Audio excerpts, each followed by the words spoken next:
रोकर हमें इस जिंदगी को नहीं जीना है। थोड़ा सा दुख आया, थोड़ी सी तकलीफ आई, थोड़ा सा कष्ट आया, थोड़ी सी बीमारी आई और तुम रोने लगे। कई लोग कोरोना महामारी में चले गए, जवान की जवान चले गए, उनकी पत्नियों ने, उनके घर के बच्चों ने भगवान को पोटली में बांधकर उठा के अलमारी पे रख दिया। हमने पूछा क्यों, किस लिए? तुमने ये भगवान को बांधकर अलमारी के ऊपर क्यों रख दिया? मेरा तो विश्वास उठ गया भगवान पे से।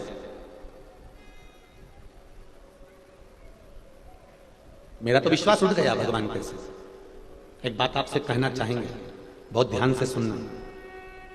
एक लड़के को मोहल्ले के लोग खूब डंडे से और हाथ से मार रहे थे। आप पहुंचे और आपने पहुंचकर देखा कि एक लड़के को सब लोग मिलकर मार रहे हैं, तो आप क्या करोगे? अरे बेचारा लड़का है रे, इसको क्यों मार रहे हैं? बोलो सही है कि गलत है? ये बेचारा लड़का, एक अकेला लड़का, और पूरे मोहल्ले के लोग मार रहे हैं। कोई डंडे से, कोई जूते से, कोई चप्पल से, कोई बताओ मारे जा रहे हैं। तो तुम क्या करोगे? तुम्हें दया आएगी कि नहीं आएगी? बोलो, जम के बोलो जरा, आएगी ना दया कि एक लड़के को इतने सारे लोग मिलके मार रहे हैं? कितनी दया आएगी?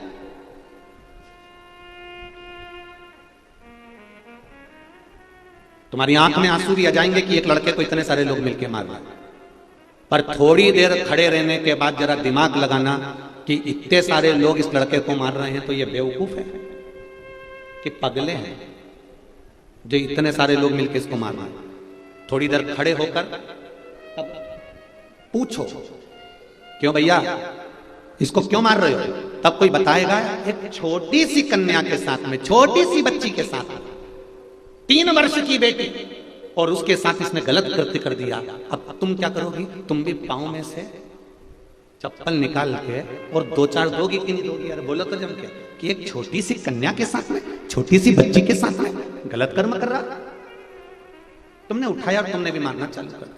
अर्थात हम आदि फिल्म देख पाते हैं और आधी फिल्म में हमको दया आ जाती है। कोई कोरोना में मर गया, आपने भगवान को भरा, अलमारी के ऊपर रख दिया, मेरा विश्वास उठ गया, मैं भगवान को नहीं मानती, मैं परमात्मा को नहीं मानती। बताओ बेचारे भगवान ने मेरे पिताजी को मार दिया, बताओ भगवान ने ऐसा कर दिया, मेरे पति को मार दिया। परमात्मा कभी किसी को नहीं मारता। शिव महापुराण की कथा कहती है ये तो पूर्व के कर्म का भोग भोगने के लिए मनुष्य की देह मिली है। कब किसको कैसे जाना है यह परमात्मा जानता है। हम आधी फिल्म में दुख व्यक्त करते हैं।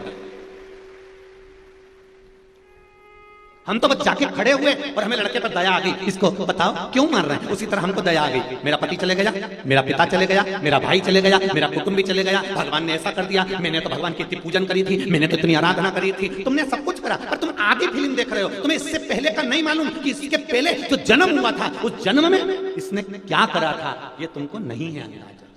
उस कर्म के कारण मनुष्य को भोगना है और भोगने के बाद परमात्मा के द्वार जाना है। जन्म, मरण और परण, ये 3 मेरे महादेव के हाथ में हैं। कब किसको प्राण लेना है, कब किसको प्राण देना है और कब किसका विवाह करवाना है, ये महादेव जानते हैं। हमें इसका अंदाजा नहीं रहता। हम तो दुख मनाते हैं, पिताजी चले गए, हमें दुख मनाना पड़ता है कि पति चले गए, हमें दुख मनाना पड़ता है कि पत्नी चली गई, हमें दुख मनाना पड़ता है कि ये चले गया, हमें दुख मनाना पड़ रहा है कि ये चले गया। पर हमें अंदाजा नहीं है कि पूर्व का कर्म का भोग इसने भोगा है और कर्म का भोग भोगने के बाद ये गया है।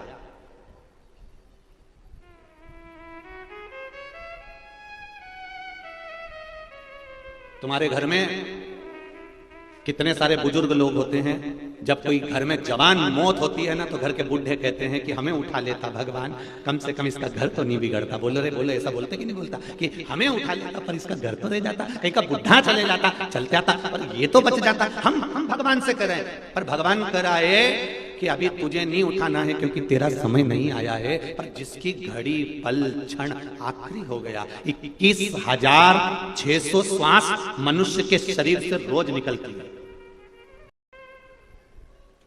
84 लाखवें नंबर की योनि है मनुष्य की। कौन सा नंबर पे हो? 84 लाख योनियां काटने के बाद ये मानव की देह मिली है। ये निंदा करने के लिए या चुगली करने के लिए या बुराई करने के लिए या गलत काम करने के लिए नहीं मिली। 84 लाख योनियों के धक्के खाने के बाद मानव का शरीर मिला है।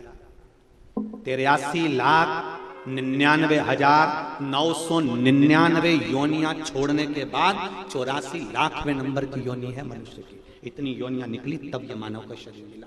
कितने कीमती हो तुम सब, जरा विचार तो करो।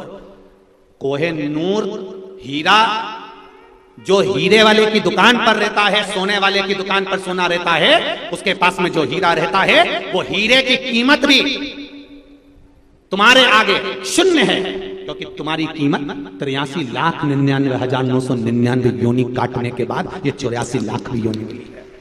उसको पहचानो कि मानव का शरीर कितना कीमती है, ये मानव का शरीर कितना आनंदित है। जरा सा गुस्सा आया, किसी ने कुछ कह दिया और तुमने तुरंत गुस्से में आके मैं तो मर जाऊं तो अच्छा, और चली गई मैं पानी में डूबने के लिए, तालाब में मरने के लिए।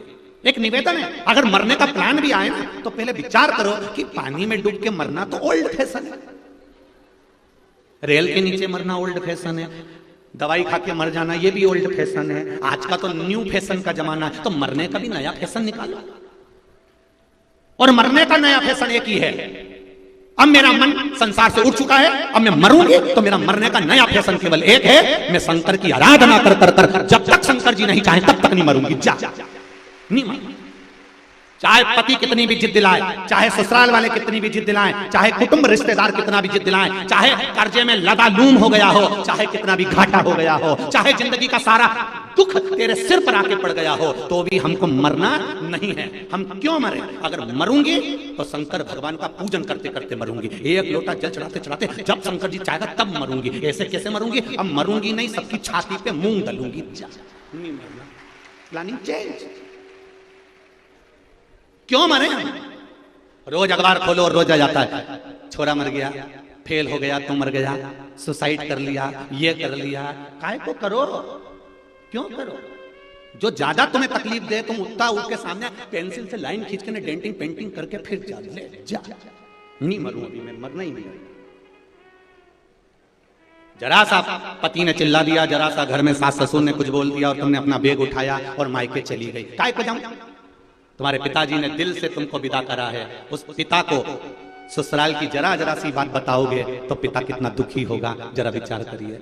बाबुल कितना दुखी होगा, जरा विचार करिए। नहीं जाना, जरा जरा सा विवाद हो तो भी अपन को अपने मायके नहीं जाना, यहीं रहूंगी मैं तो बस। और जितनी ज्यादा लड़ाई हो उतनी जोरदार रोटी बनाओ और उसमें घी लगा के नमक मिर्ची डाल के खा जा। सास कहती रहे तुम इनंग से सुनो, वो इनंग कान में हेडफोन में सियोर वाला महाराज की कथा लगाना, अपने को नहीं जाना। और सासुओं से भी निवेदन है, बहू अगर कुछ कह रही है तो सासुओं से निवेदन है, दोपहर में 1 बजे से कथा आती है, थोड़ा मन हल्का कर लिया करो, कथा सुनो, शिव की भक्ति में रहो, भगवान शंकर की उदारता में, भगवान शंकर की करुणा में। हमें प्राण यूं नहीं छोड़ना। 84,00,000 योनि अंतिम योनि है मनुष्य की देह। 83,99,999 योनि काटने के बाद यह मानव का शरीर मिला है, इसको यूं ही नहीं गमा देना है, हमको ऐसे ही नहीं छोड़ देना, बहुत मुश्किल से। और आज रायपुर की इस पावन धरा से चंपेश्वर शिव महापुराण की कथा में एक बात आप लोगों से कहना चाहूंगा, दिल से अपने पास रखना इस बात को। और जितने लोग आस्था चैनल पर कथा सुन रहे हैं, फेसबुक यूट्यूब पर कथा सुन रहे हैं, वो भी इस बात को स्मरण में रखना।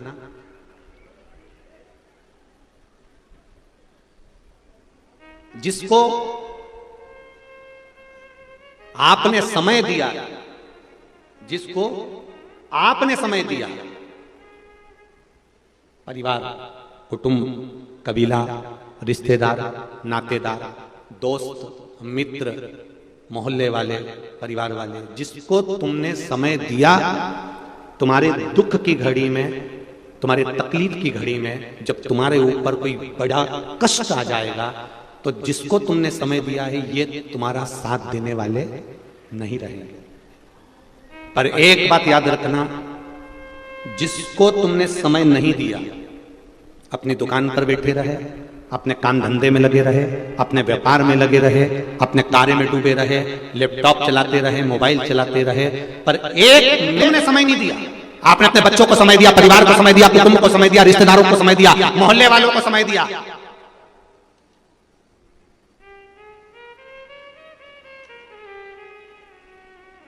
सबको समय दिया, पर भगवान के मंदिर जाने का समय नहीं है आपके पास में। एक लोटा जल शिव जी को चढ़ाने का समय नहीं है आपके पास में।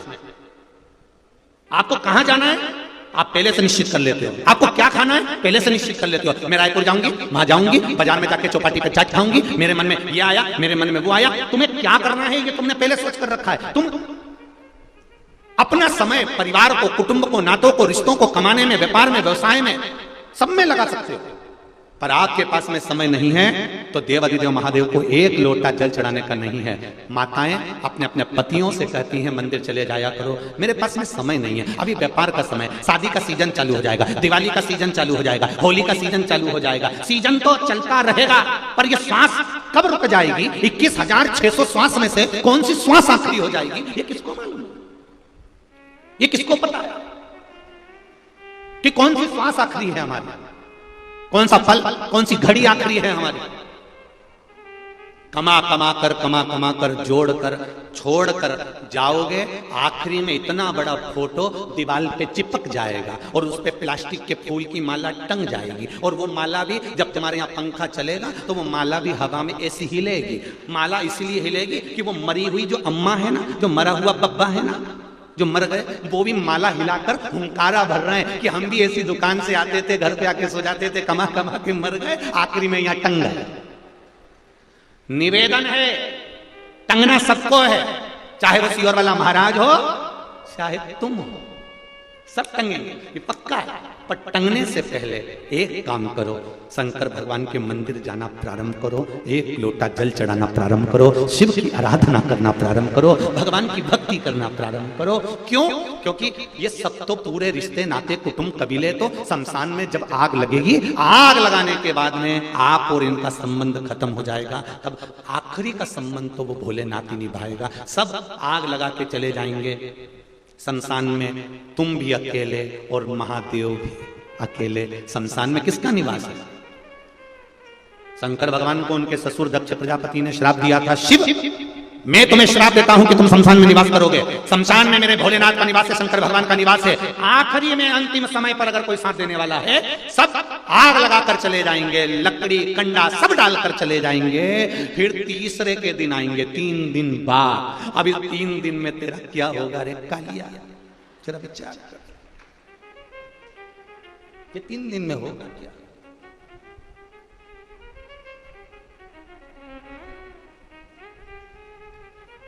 एक जरा सा काकरोच आ जाता है तो माता बोल, जरा सा काकरोच आया तो चिल्लाया, और परिवार वाले आग लगा के तेरे को अकेला छोड़ के चले जाएंगे, तब क्या होगा? आखिरी में शंकर जी ही मिलेंगे और शिव जी कहेंगे कि और कमला कैसी है? कमला कहेगी प्रभु क्षमा कर दो, मैं मेरे घर के पास में मंदिर था, एक लोटा पानी लेके नहीं गई। शंकर जी भी कहेंगे चिंता मत कर, 3 दिन तक ठंडी नहीं होने दूंगा। और तीसरे के दिन परिवार वाले आए, उन्होंने देखा अभी तो गर्म पड़ी है, तब परिवार वाले भी पानी डाल डाल के हड्डियों को ठंडा कर रहे हैं, रात ठंडी कर रहे हैं, तब ठंडा। जब तन से उठेगी ज्वाला